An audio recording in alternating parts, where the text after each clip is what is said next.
Chris, but I've known him since he was 17. And he was 17 years old, and his mom was in the business. And he just kept coming around. He said, can I come around? I know I can't, get involved, but can I come around to the meetings? And sure, he kept coming, and he kept coming, and on his 18th birthday, he signed his IBA, and the rest is history. Mm-hmm. But I really believe that him and Jen can do something great in this business. I know they can be regional vice presidents. I know it's just a matter of focus and time and building more Pinocchs and getting the width in there, Chris. I just am so proud of this couple. I know they're going to do something big. Come on up, Chris. Yeah!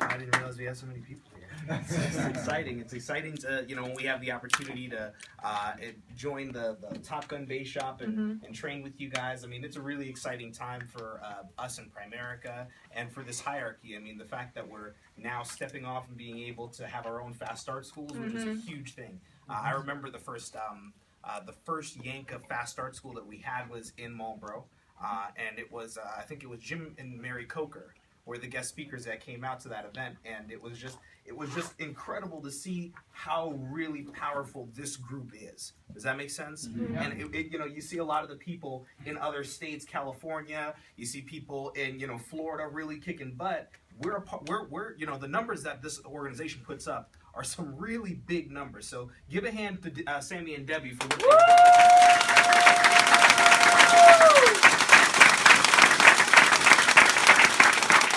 So, I have a bunch of stuff. I'm like, my notes are ADD. Like, I should have written that on how everything is written out here. But, the first thing that I want to touch on is partnership. Because Luke asked me a couple questions about why is it that, how is it that you kind of got things going? What was it that you did? And, I know, can I talk real with you guys for a minute? Yes. I can be real with you. In Primerica, you see all different types of partnerships. Most people are here with their spouse, their significant other, things like that. And there's the term that we say, compete, don't compare.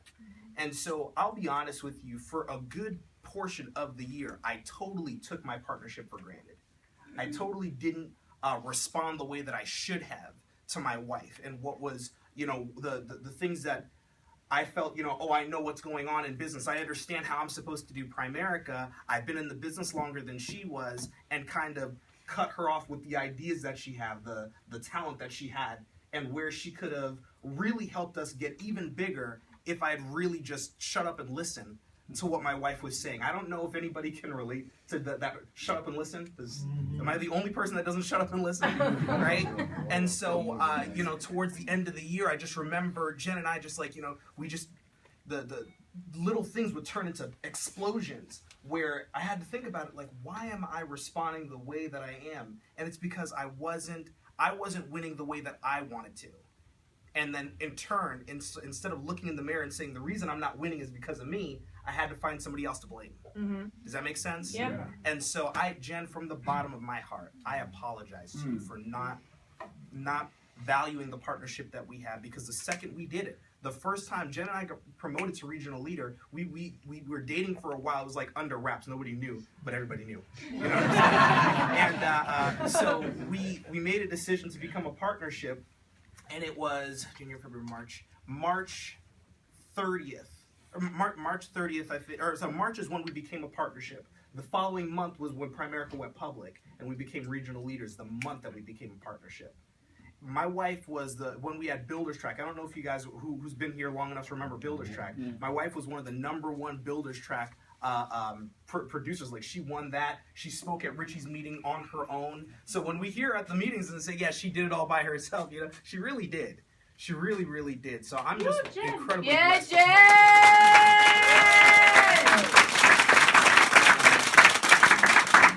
So I'm excited. I'm really, really excited because, when I shut up and listened, we started to grow. Things started changing. And, another thing I want to shout out is the people on the team who've really made a move this month, who've kind of pushed forward and put numbers up and made activity happen. Mari and Geraldo, I know this is Mari's first time coming to a Saturday training, but I remember we recruited her and her husband about 1.5 years ago. And, you know, they are just at this point after coming to the Fast Start School, she said, Chris, you know what? We're going to do something big this year. This is going to be our year to make a change. And her husband have just made a whole new commitment to make things happen. So I'm very proud of Mari and Geraldo, what you guys are doing. Really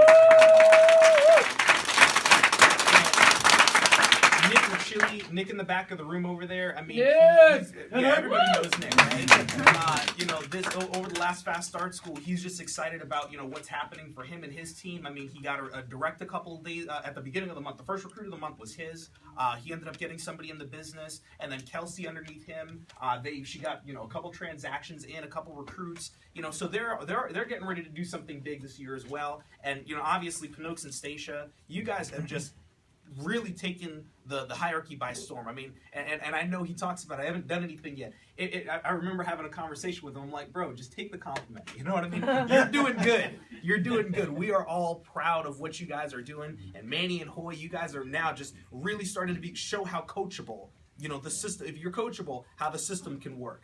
And the second that they made a decision, because like you said, we showed up to their house 3-4 times.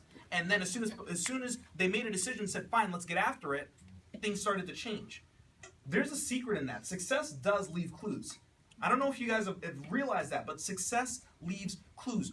Why on earth would Debbie say do this or Sammy say do this and you don't do it?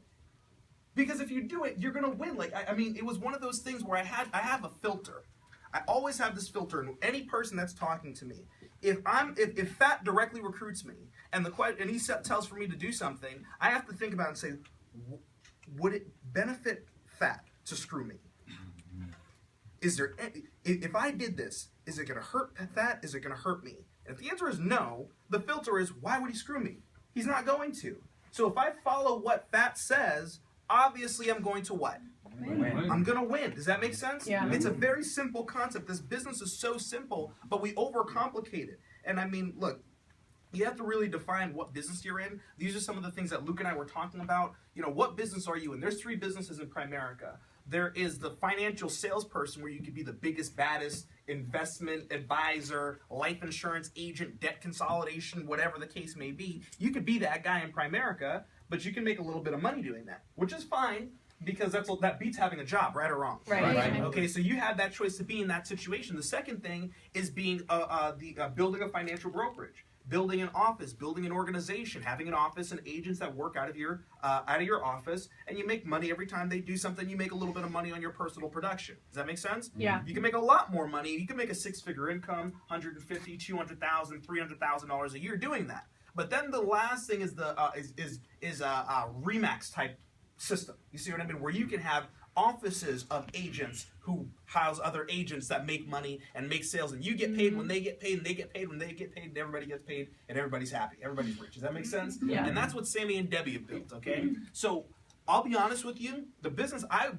wanted to be in the financial brokerage business. I wanted to have my nice little office, make a couple $100,000 a year. Life has changed forever. My wife wants Remax, so, you know, we'll make it happen. All right? So, you know what I mean? I'm just really excited about that. But then at the end of the day, you know, how is it, because Luke asked me, Chris, how is it that you're getting directs? How is it that you got the attendance at the Fast Start School? And what changes are you making to get to regional vice president? So how we're getting directs is that Jen and I, we started to think about this business as a startup business. So really, I'm a year and like a month in business right now, because that's when I quit my job, January 1st, 2013. So I'm a year and a couple months, a year and a couple weeks in my business, in my own business. Does that make sense? Mm-hmm. And so thinking of this like a startup, we don't have the luxury of saying, you know, well, I don't like prospecting. You know what I mean? I'm not a good person on the phone. I don't have the luxury of saying, you know, Jen, you do that, or we're going to delegate somebody else to go and do that. We have to do it all. Mm-hmm. When you when you're starting a restaurant, if Tim, right, and Grizel, if they're starting a restaurant, if they're starting a pizza shop,